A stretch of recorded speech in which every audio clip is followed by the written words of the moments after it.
Welcome to రేషునగి official. చూడండి వర్షం అయితే ఎలా పడుతుందో, ఎంత బాగుందో. కానీ బయటికి వెళ్ళి అయితే తడవలేం కదా. అదే ఈవినింగ్ టైం పడి ఉంటే మాత్రం మంచిగా వెళ్ళి తడిచేవాళ్ళం. ఇంకా నైట్ టైం కాబట్టి వెళ్ళలేము.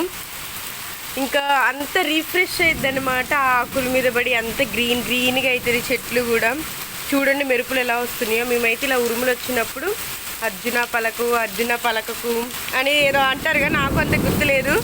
కానీ చాలా బాగుంది ఇలా క్లైమేట్ అయితే.